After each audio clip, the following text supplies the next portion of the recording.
Cette femme a divorcé de son mari à 9 heures du matin et à midi et demi, son ex-mari achetait un ticket de loterie qui allait lui rapporter 40 millions de dollars. D'accord, je vois ici. Mademoiselle Taylor, vous demandez la moitié d'une loterie gagnante. Dans le montant de 21 millions de dollars, c'est correct, n'est-ce pas? Oui, c'est correct. D'accord. Expliquez-moi pourquoi vous avez le droit à cette somme. Et là, forcément, elle va tenter de récupérer la moitié. J'ai soutenu cet homme pendant 7 ans, le suivant partout où il va pour qu'il puisse poursuivre ses rêves.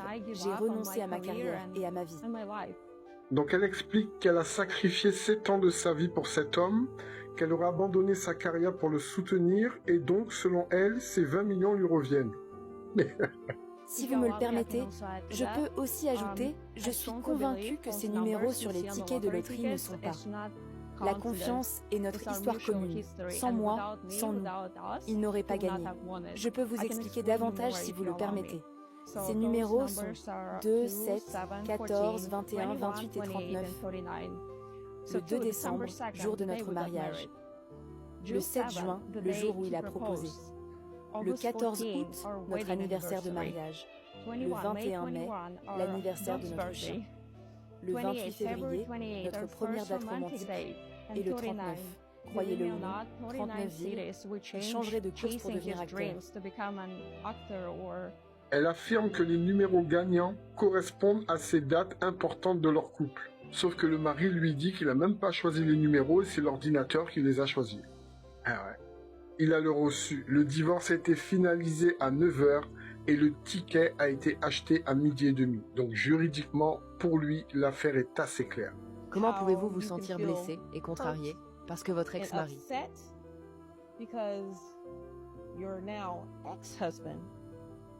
il est entré en possession d'une bonne somme d'argent. Malheureusement, avec ça, tout lui appartient car, comme vous l'avez dit, vous, votre divorce est finalisé, mais il n'est pas clair. C'est à 9 heures, 7 ans à la poubelle. Tu aurais dû persévérer jusqu'à 12 heures, j'aurais pu l'après-midi. Donc, ce n'est pas ce qu'il a dit. Il m'a promis des choses fausses. Et là, la phrase de la juge qui fait mal. Le divorce a été prononcé à 9 heures. Vous aurez dû tenir le coup jusqu'à midi et demi. Alors là, la juge, masterclass. Je comprends et je suis désolée que vous ayez perdu les meilleures années de votre vie, comme vous le dites, mais la loi est la loi. Et combien, peu importe ma sympathie pour vous, je ne peux pas trancher autrement. Ah là, donc la juge a tranché, les 40 millions appartiennent à monsieur. Elle comprend qu'elle soit blessée, mais comme elle le dit, la loi c'est la loi. Mais franchement, le timing il est incroyable. Elle demande le divorce à 9 heures, et quelques heures plus tard, son ex devient multimillionnaire. Alors dites-moi, est-ce que c'est le karma qui a frappé ou est-ce un simple coup de malchance? Dites-moi ça en commentaire.